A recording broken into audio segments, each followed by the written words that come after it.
Welcome to It's a Grand Life. Did you know that in the United States alone, 2.4 million kids are being raised by their grandparents or other family members other than mom or dad? 2.4 million. It's a Grand Life is a podcast for those grandparents and kinship caregivers who are committed to making a difference for those kids. Grand families are in every neighborhood, every city, tribe, and territory nationwide. If this is you or someone you love, this podcast is for you. Our goal is to offer hope and resources to help you. Please subscribe to our YouTube channel or follow us wherever you get your audio podcasts and leave a review. Every new subscriber and review helps us reach others that need assistance. Welcome to another episode of It's a Grand Life. Hello, my name is Craig Nash. We'd like to welcome you to another It's a Grand Life. And you are going to be so blessed today. We've got our friend Kris Magstadt back with us from North Dakota, and she's going to talk about her role, not only as running a grand family, but being an advocate for the grand families and kinship caregivers in North Dakota. And you will learn what that's been like for her. She didn't start out this way, but her whole role of becoming a grand family and a kinship caregiver for her grandkids has really sparked a new side in her life and a new focus on how to help others that are wrestling with all the bureaucracy and everything else that goes along with running a grand family. So Kris, welcome again to It's a Grand Life. And love to hear about your new journey on how you've gone above and beyond being the grandma turned mom again, and now being an advocate for grand families in North Dakota. What has that been like? Well, thank you, Craig, for having me.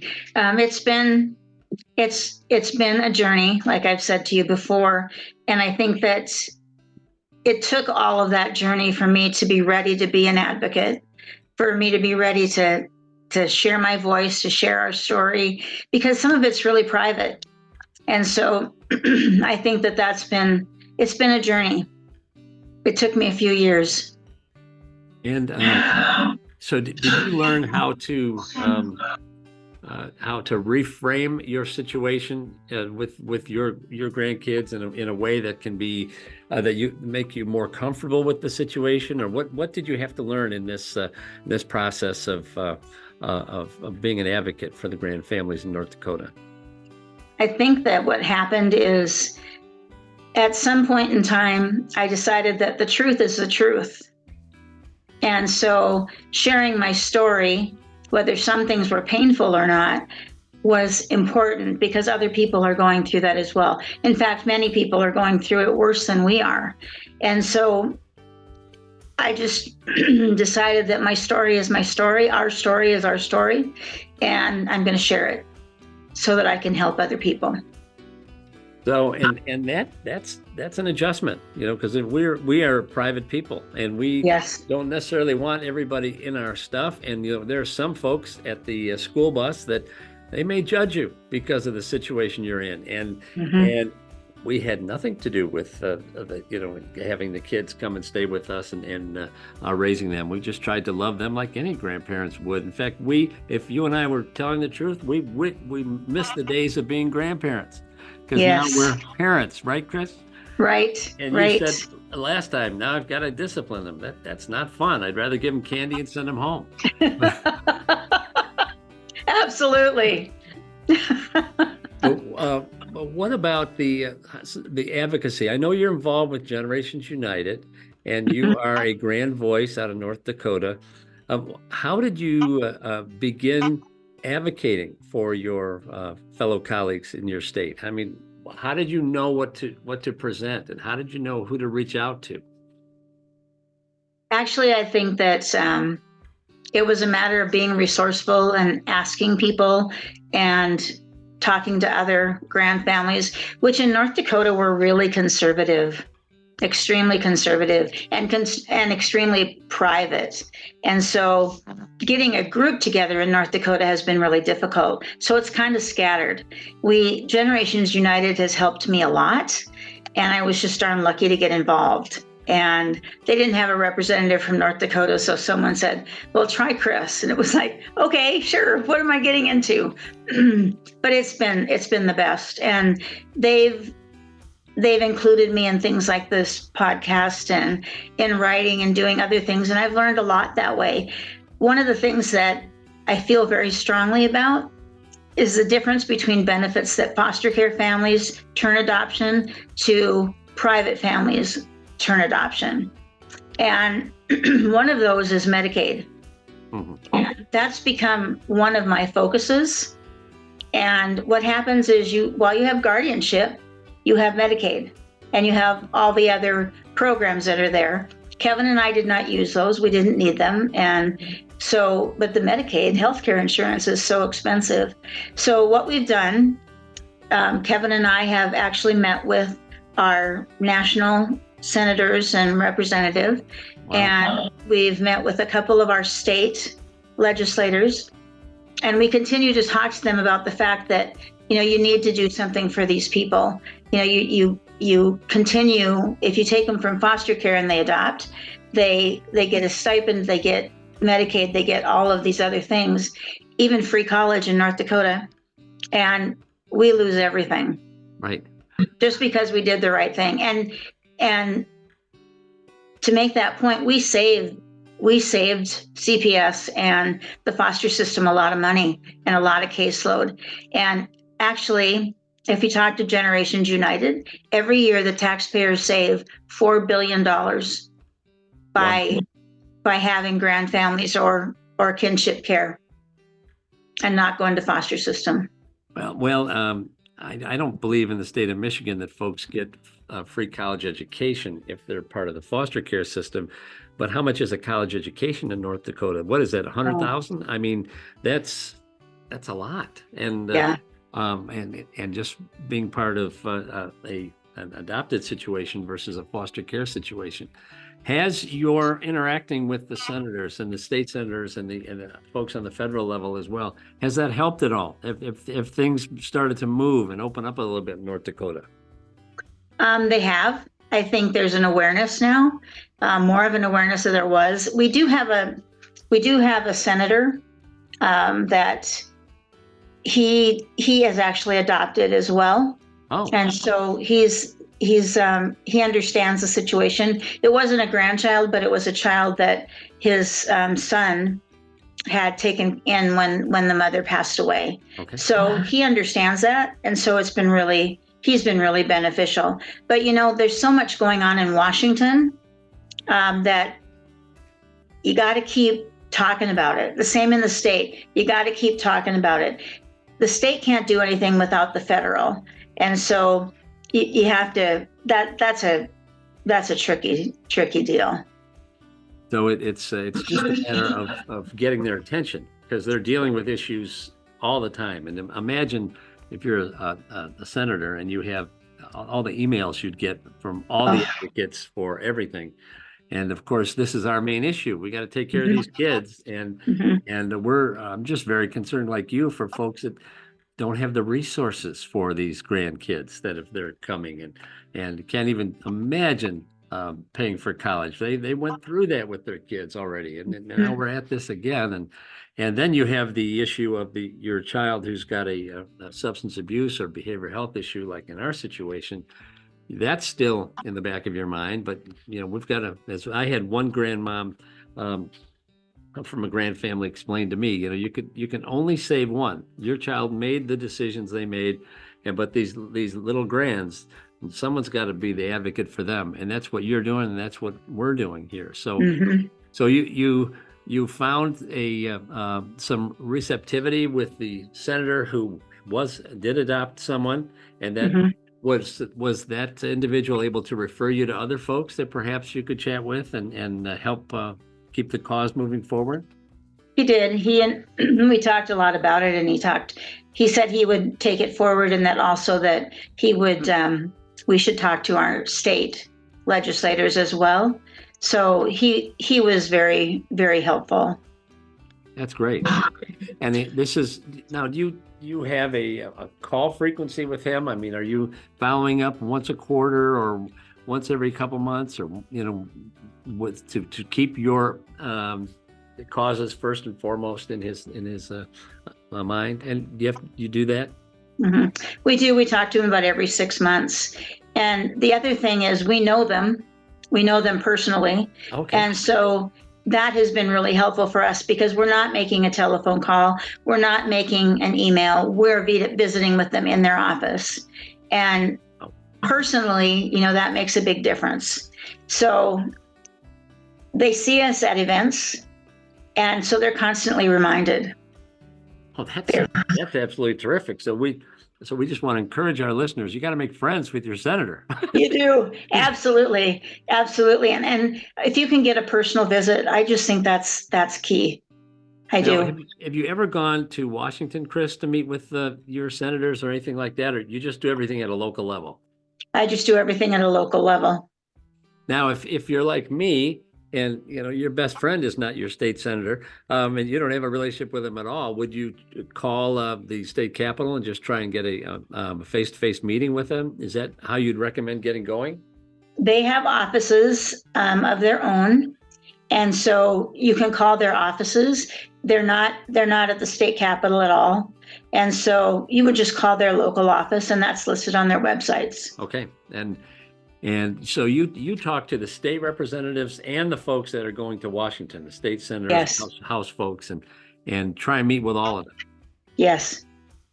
Now, in this country, Kris Magstadt, we are very politically divided, right? We've got the red states, we've got the blue states, and that's most unfortunate. But in the area of advocating for kids, are you seeing commonality there? Are you seeing common ground? Or do they pull out their partisan flag and beat you up with it? Anything like that? No, I don't think they do. Kids are a subject where I think they all come together. I just think that they believe in making it right for our kids in the United States, and so I do think that they all come together and pay attention. That is just a key point right there. So we have a neutral cause that is in this day and age. This is a miracle where you can talk to the Democratic folks, you can talk to the Republican folks, and it's all about kids. If you don't see a pulse with them when you're presenting that case, you've got a real stickler. But I agree. If they could get behind it, it'd be another thing we could build on to get to some unity in our country and get folks pulling in the same direction. So you would recommend setting an appointment with your representatives within their local office. Maybe you don't have to go to Washington to connect with them, or you don't have to go to your state capitol, and then you visit them at least twice a year, once every 6 months. Now, we probably see them more often than that, but we visit with them in their office once every 6 months. And if let's say you get some critical data, like the wonderful folks at Generations United put out these great publications on any new issues that are coming out. Do you send them that information when you get it? I do. So you might say, Representative Jones, I just got this from Generations United. This is absolutely terrific. On the opioid settlement issue, for example, you send them something like that, because the materials coming out of GU are terrific, and they are. And I don't know how many folks they've got in the background crunching those numbers, but it's amazing. And it's by state, so they do just a terrific job with that. So is there anything that you would do differently as far as your approach to advocacy for the grand families in North Dakota? I think that one of the things that I would do is work even harder at getting grand families together in North Dakota. But you really got to break that barrier of that conservative barrier, that private barrier that they have. And that's been really difficult. So I work really hard to find people like me. And that's just not an easy task because they don't really talk about it. So if I could do that, I would. But what I think is really important is, as you meet an individual that is dealing with something like that you talk to them, that you share experiences with them, that a lot of people don't know, and I don't mean this to sound wrong, but a lot of people don't know how much I know, because I've really gotten involved in it and have been through a lot, and they have too. but they just don't know what to do. And we have health issues with our kids. We have ADHD. And so when they talk about that, I can talk about that. And I can advocate that they go to Generations United and look at the tip sheets. And I can tell them the difference between foster care and not going through foster care. And so I've talked to a lot of people individually, and I think that's really helped. The other thing that I think is great for all grandparents to do is to get on, this is going to sound odd, but to get on Facebook and join some of the grandfamilies, grandparents raising grandkids, different groups. Some groups are better than others, but what I found is that when they ask a question, normally I can answer it, and I can refer them to Generations United, or I can say, you might want to check with your senators about this, or I can say something to them. And it's not just North Dakota. Right. That's across the United States. So that's been really rewarding, but it's also been eye-opening because I see people that have it so much worse than we do. That their kids are living on the street, or they died of an overdose, or they're in prison. So they're in a much tougher situation.